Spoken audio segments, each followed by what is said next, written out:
আপনার যদি বিচার বিভাগ ঠিক না থাকে, আপনার যদি পুলিশ ঠিক না থাকে, আপনার যদি নির্বাহী বিভাগ ঠিক না থাকে, আপনি যতই অবকাঠামো ঠিক করেন দেশের কোনো কিছু নাই। কাজে আইনের শাসন, সুশাসন, ব্যবস্থাপনা এখানে ব্যক্তি গুরুত্বপূর্ণ না। আপনি প্রতিষ্ঠানগুলো এমনভাবে গড়েন যেখানে যোগ্যতা মেধা সেই কাজগুলো হবে। আমি বলি প্রাতিষ্ঠানিক কাঠামোটা খুব জরুরি। বাংলাদেশের সব স্তরে ব্যক্তিতন্ত্রে সচিব সাহেব ভালো, ডিসি সাহেব ভালো, বিচারক সাহেব ভালো তো ভালো না, এইভাবে চলতে পারে না। আপনি এমনভাবে প্রাতিষ্ঠানিক কাঠামো করে দেন আদালতে যে সেখানে যে কোনো মানুষ, তিনি আওয়ামী লীগ করুক, বিএনপি করুক, জামাত করুক, বিরোধিতা করুক, তিনি আদালতে গেলে ন্যায় বিচার পাবেন। পুলিশকে আমি আবারও বারবার বলছি, এই দেশে আমরা গত 55 বছর দেখেছি যখন যে ক্ষমতায় থাকে পুলিশ তার লাঠিয়াল হিসেবে ব্যবহার করেছে। এবং পুলিশের মূল প্রতিবন্ধকতাটা কি? পুলিশকে আসলে রাজনৈতিক কাজে ব্যবহার করে। আপনি অন্তর্বর্তীকালীন সরকার বলেন, তার আগেরগুলো সরকার বলেন, তার আগে বিএনপি বলেন, আমি মনে করি সেই জায়গায় পুলিশকে আপনি রাজনৈতিক কাজে এই ব্যবহার থেকে বের করে পুলিশকে পেশাদারভাবে করেন। এবং নির্বাহী বিভাগ বারবার বুটে বলছে মেধাতন্ত্র, আপনি ছাত্রদল করেছেন না, ছাত্রলীগ করেছেন না, যোগ্যতা মেধা দিয়ে আপনি আগান। এই কাজগুলো করার পর, কারণ এইগুলো হচ্ছে একটা রাষ্ট্রের মূল জায়গা, এইগুলো করার পর আপনি কি করবেন? যেটা স্নিগ্ধাপা বললো বা সবাই বললো, এবারে আপনি আইন শৃঙ্খলা পরিস্থিতি ঠিক করেন যে আপনি যেই অপরাধ করুক, আপনি এই মবের বিরুদ্ধে আপনি ক্রস ফায়ার, যাকে তাকে যখন তখন ধরবেন, 54 ধারা, এগুলোর বাইরে আপনি আপনার দেশের আইন শৃঙ্খলার পরিস্থিতি ঠিক করেন। যে কথাটা কাউসার ভাই বললেন যে সবার জন্য তো একই রকমের হবে, আপনার সন্তানের জন্য যেরকম হবে একজন কৃষকের সন্তানের জন্য সেরকম হবে। আপনি আইন শৃঙ্খলার পরিস্থিতি, আমি মনে করি সরকারের প্রধান কাজ এটা, যে মপতন্ত্র আমরা দেখেছি সেখান থেকে বেরো আইন শৃঙ্খলার পরিস্থিতি আপনি ঠিক করেন। তারপরে আপনি কি করবেন? এই বাংলাদেশের যদি ভিত্তি দেখেন, আমি বলি এই বাংলাদেশের ভিত্তি হচ্ছে কৃষি, এই বাংলাদেশের ভিত্তি হচ্ছে প্রবাসী, রেমিটেন্স, গার্মেন্টস।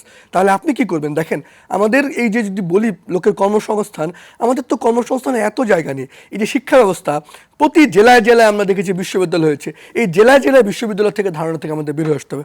আমাদের শিক্ষা, আমরা যদি দেশ ঠিক করে চিন্তা করি যে আমরা আজকে ঠিক করব, আরও 20-25 বছর আমাদের লেগে যাবে এই শিক্ষা ব্যবস্থাটা ঠিক করতে। কাজে আমি মনে করি সবাইকে নিয়ে আমাদের শিক্ষা ব্যবস্থাটা কী হবে? আমরা কি 14 ধরনের শিক্ষা ব্যবস্থা রাখবো, নাকি বেসিকে একই রকমের রাখবো? আমরা কারিগরি শিক্ষার দিকে যোগ দিতে হবে। দেখেন প্রতি বছর আমাদের 10 থেকে 12 লাখ ছেলে মেয়ে যায় বিদেশে, আমরা দেশে কর্মসংস্থান করতে পারি না। এই যে 10 থেকে 12 লাখ লোক আমাদের মধ্যপ্রাচ্যে যাবে, 1 কোটি লোক, এইরকম অদক্ষ শ্রমিককে আমরা পাঠাতে থাকবো, নাকি আমরা টেকনিক্যাল এডুকেশনের দিকে যোগ দিব? আমার মনে আছে আমি এহসানুল হক মিলন, যিনি সাবেক শিক্ষা প্রতিমন্ত্রী, তার সাথে আমি আলাপ করছিলাম, তাকে বলছিলাম আপনাকে যদি কোনো কারণে আবার শিক্ষামন্ত্রী করে, আপনি কারিগরি শিক্ষার দিকে লোক দেন। আমি মনে করি আমাদের কারিগরি শিক্ষার দিকে, টেকনিক্যাল এডুকেশনের দিকে আমরা কিন্তু খুব বেশি দিন সময় পাবো না। এই যে আমাদের জনগোষ্ঠীর তরুণ শতাংশ বেশি, 40-50% এই সুযোগ আমরা পাবো আর সর্বোচ্চ 20-25 বছর। তাহলে এই 20-25 বছরের মধ্যে আমাদের তরুণদেরকে স্কিল করে বাইরে আমরা পাঠাই। তাহলে আমি বললাম কৃষিকে আপনি কেন্দ্র করে বিনিয়োগ, কৃষিকে আপনি কেন্দ্র করে ব্যবসা, এগুলো করি, আমাদের প্রবাসীদেরকে আমরা স্কিল করি, আর গার্মেন্টস। এর বাইরে আপনি যদি আমাদের দেশটাকে ঠিক করতে চান, আপনার বিশেষ করে আমি বলবো 2006 সালে 1 থেকে 6 যে বিএনপি ক্ষমতা ছিল, গত 18 বছর কিন্তু পৃথিবী বদলে গেছে। কি দিয়ে বদলেছে? তথ্য প্রযুক্তি, সোশ্যাল মিডিয়া, ফেসবুক, টেকনোলজি। এই যে তথ্য প্রযুক্তির এই যুগ, আপনি সরকারি ভূমি অফিসের সেবা নিতে যাবে দেশের একজন কৃষক, সরকারি ফি 100 টাকা, কিন্তু টাকা দিতে সেটা ঘুষ দিতে 1000 টাকা, 10,000 টাকা। সরকারি সিস্টেম কাজ করে না। আপনি সরকারি কোনো হাসপাতাল, রানা ভাই বলেন উন্নতি হয়েছে, যাক রানা ভাই কোনো সরকারি উপজেলা স্বাস্থ্য কমপ্লেক্সে স্বাস্থ্য ব্যবস্থার সেবা কি আছে? কোনো একজন পুলিশ তার পুলিশের পরিচয় দিয়ে থানায় যাক সেবা নিতে, কোনো একজন বিচারক তার বিচারক পরিচয় দিয়ে যাক আদালতে, কোনো যে ডিসি সাহেব, আমলা সাহেব তার ডিসি পরিচয় দিয়ে সেবা নিতে যাক। তাহলে আপনি বুঝেন 55 বছর কি উন্নতি হয়েছে।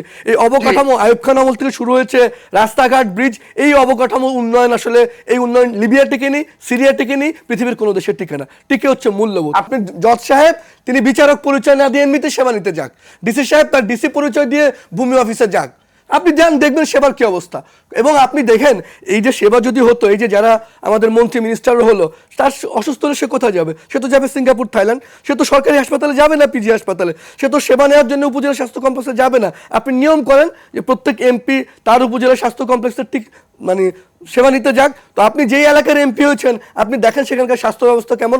ঢাকায় 264টা সরকারি প্রাথমিক বিদ্যালয় আছে, ওই স্কুলের আয় বোয়ার ছেলেরা ওই সরকারি স্কুলে পড়ে না। কেন পড়ে না? আপনি সরকারি স্কুলের সব শিক্ষামানগুলো দেখেন। তা আপনি যদি এই শিক্ষা ঠিক করতে চান, স্বাস্থ্য ব্যবস্থা, দেখেন এই দেশের নাগরিকরা, বাংলাদেশের মানুষ সরকার থেকে খুব বেশি চায় না। এটা পিপল মানে ড্রিভেন ইকোনমি। এখানে রাষ্ট্র থেকে তারা খুব বেশি কিছু চায় না। ওয়েলফেয়ার স্টেট হবে, তারা এগুলো চায় না।